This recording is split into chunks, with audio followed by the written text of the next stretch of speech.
Hello everyone, welcome back to my channel which name is Rumha Lifestyle। তো আরেকটা নতুন fresh ব্লগে তোমাদের সবাইকে ওয়েলকাম। আশা করি সকলেই ভালো আছো, আমিও বেশ মোটামুটি ভালোই আছি।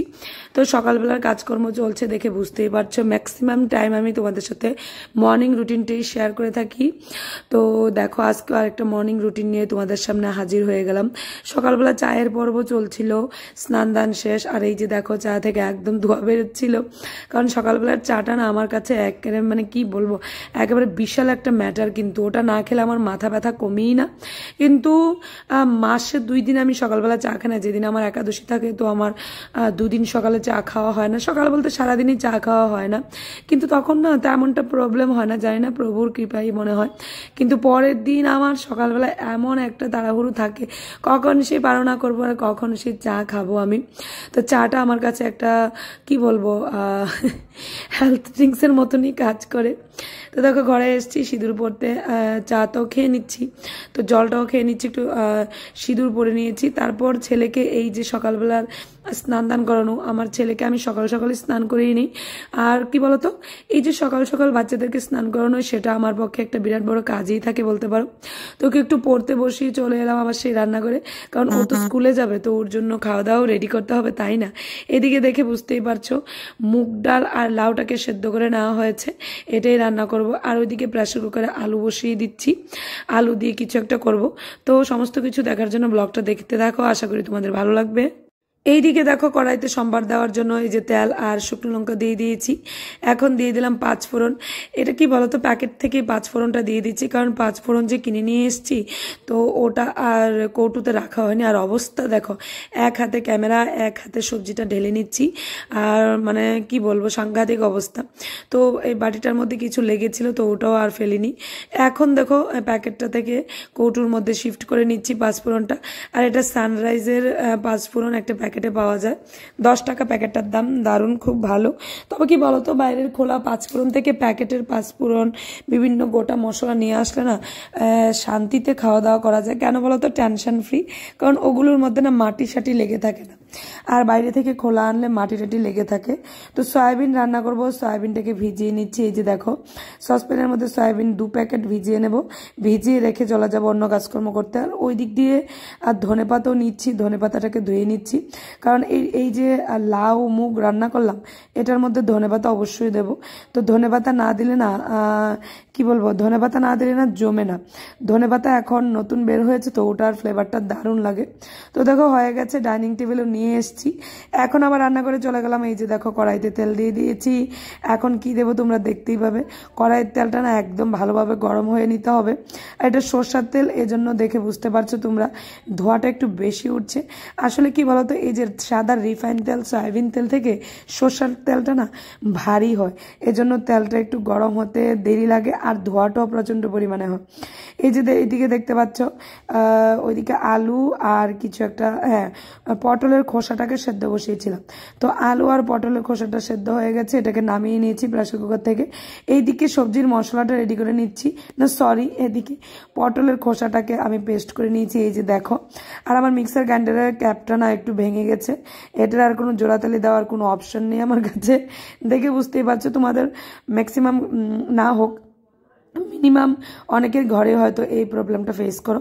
আর ওই দিক দিয়ে মাধবনের খাওয়ার টাইম হয়ে গেছে, স্কুলের টাইম হয়ে গেছে, তো খেতে তো হবেই। এই যে দেখো ওর জন্য ভাত আর ওই যে লাউ দিয়ে মুগ ডাল দিয়ে ঘন্টটা করেছিলাম, ওটা নিয়ে এসেছি। ওইদিকে ওকে ডাকাডাকি করছিলাম যে খেতে আয়, ও না খাওয়াতে প্রচণ্ড জ্বালায় আমাকে। তো এইদিকে আবার ওকে খাইয়ে চলে এলাম রান্নাঘরে, কড়াইতে তেল দিয়ে দিলাম, কালো জিরে ফোড়ন দিয়ে দিয়েছি। কালো জিরে ফোড়ন দিয়ে দেওয়ার পর ওই যে বাটাটা, এই যে পটলের খোসা বাটাটা দিয়ে দিলাম। আজকে রসুন টসুন কিছু অ্যাড করিনি, নিরামিষ ছিল তাই। আর ওইদিকে দেখে বুঝতেই পারছো পটলটাকে যে ভাজা বসিয়েছিলাম, ওইটাও মোটামুটি হয়ে আসছে। তো সাইড করে রেখে দিয়েছি তেলটা যাতে এক সাইডে চলে আসে। তো এইদিকে পটলের খোসা বাটাটাও হয়ে যাচ্ছিল। এইদিকে সয়াবিনটা যে ভিজিয়ে রেখেছিলাম, দেখতে পেয়েছিলে, সয়াবিনটাকে ভেজে নেব।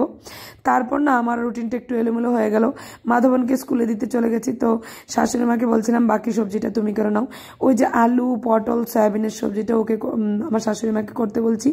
এসে 1 কাপ চা খেয়ে নিচ্ছি, আর এদিকে মেয়েকে ভাত দিয়ে দিয়েছি। দেখো ওর খাওয়াটা না খুব তাড়াতাড়ি হয়েছিল, স্কুলে কিছু খায়নি আজকে, তো বাড়িতে চলে এসছে, তো ওকে খাওয়া দিয়ে দিয়েছি।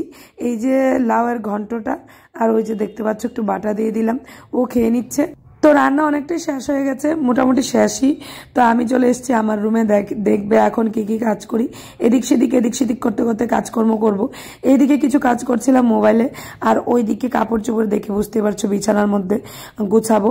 এইদিকে আবার চাও খাচ্ছিলাম। 3টে কাজ আমি একসাথে করছিলাম, একদিকে খাচ্ছিলাম, একদিকে মোবাইলে কাজ করছিলাম ফেসবুকের, আরেকদিকে কাপড় চোপড় গুছাচ্ছিলাম। তো 3টে কাজ আমি একসাথে সারছিলাম, কারণ টাইম হয়ে ওঠে না, বেলাও হয়ে যাচ্ছে। আর বেলা যতই বারে আমার কাজকর্ম তাড়াতাড়ি করতে হয়। এত লেট করে কাজকর্ম 1 নাম্বার তো আমি করতে পছন্দ করি না, 2 নাম্বার আমার ছেলে স্কুল থেকে আসলে আমি কোনো কাজকর্ম তেমনটা ভাবে করতে পারি না। তো দেখে নাও এক এক করে সমস্ত কাজকর্ম করে নিয়েছি। তারপর আবার ছিল কি কিছুটা মেয়ের কাজ। ওই দিন মেয়ের কিছুটা অঙ্ক ছিল যেগুলো আমাকে করতে হবে, তো ওকে অঙ্ক দেখানোর জন্য আমি বসে গেছি। মোবাইলের কাজ কিন্তু শেষ হচ্ছিল না, ওকে ওই দিক দিয়ে একটা জিনিস অর্ডার করছিলাম, দেখাচ্ছিলাম ওর পছন্দ মতো। তো ওকে দিয়ে দিলাম অঙ্ক করার জন্য, ওইদিকে অঙ্কটা করে নিচ্ছিলাম, দেখিয়ে দিচ্ছিলাম, আর এইদিকে আমি আমার মোবাইলের কাজ করছিলাম। এই যে দেখো 2 দিকে কাজ করছিলাম, তো মেয়েকে দেখিয়ে দিচ্ছি আবার ওইদিকে মোবাইলের কাজও করছি, নয়তো আমার কাজ করা হয়ে ওঠে না। তারপর মনে পড়ে গেল হঠাৎ করে যে আমি তো ঘর দূরগুলো ঝাড় দিইনি। মাধবন তো স্কুল থেকে আসার টাইম হয়ে গেছে, ও চলে আসলে তো ঘর ঝাড় দেওয়া কি দূরের কথা, অন্য জল ভর্তি করানোর টাইম পাবো না। এদিকে ঘর ঝাড় দিতে চলে এসছে, আর তোমরা দেখতেই পাচ্ছ কি পরিমাণ ধুলা আমার ঘরে, রোডের সঙ্গে আমার বাড়ি, তো সারাক্ষণ গাড়ি এদিক সেদিক করে, তো ধুলা আমার ঘরে প্রচন্ড পরিমাণে। আর এদিকে দেখো সমস্ত কাজকর্ম সেরে তোমাদের সাথে একটু কথা বলছিলাম। ওইদিকে কিন্তু মাধবও চলে এসছে স্কুল থেকে, তো ওকে বসিয়ে দিয়েছিলাম একটা সাইডে। এখন করবো, ঠিক আছে? এখন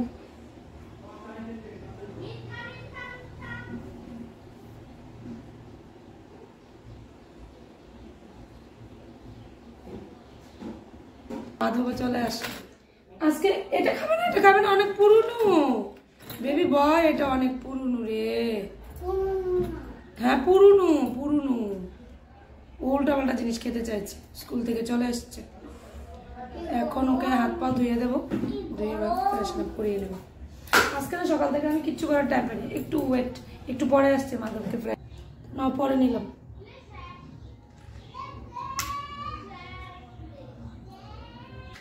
আরো অন্য কানেরগুলো নিয়ে এসছি, এই যে এগুলো নিয়ে এসছিলাম, আরো আছে, খুব সুন্দর এই কানেরগুলো।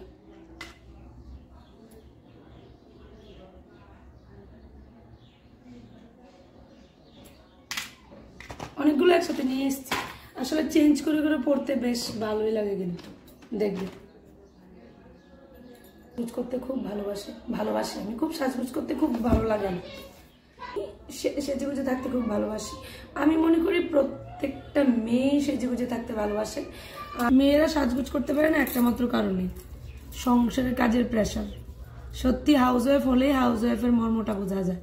তো আমিও বুঝি, অনেক সময় মন হয়ে ওঠে না যে এত কাজকর্ম করার পরও যে দেখো সাজগুজ করি, কিন্তু অনেক সময় আবার এই যে ব্লগ বানাই, এজন্য আমার মানসিকতাটা একটু অন্যরকম থাকে, সেজেগুজে থাকতেই ভালোবাসি। সমস্ত কিছু মিলিয়ে আজকের ব্লগটা ছিল, প্রত্যেক দিনের একটা রুটিন তোমাদের সাথে শেয়ার করলাম। তো এখন একটু ফ্রি, আজকে একটু টাইম পেলাম, আর রান্নাটা তোমাদের সাথে কি রান্না করছি সেটা শেয়ার করেই আজকে ব্লগটা একদম শেষ করব। তো সবকিছু মিলিয়ে যেহেতু ব্লগটা তোমরা দেখেছো বা কিংবা দেখবে যারা, তাদের উদ্দেশ্যে বলছি তোমরা প্লিজ একটু লাইক করবে আর কমেন্টস করবে, আর প্লিজ সাবস্ক্রাইব করবে, আর একটু পারলে শেয়ার করে দিও। তো ততক্ষণ পর্যন্ত টিল দেন বাই বাই, সবাই ভালো থেকো, সুস্থ থেকো, আবার দেখা হবে আরেকটা নতুন ব্লগ নিয়ে। তো টিল দেন বাই বাই।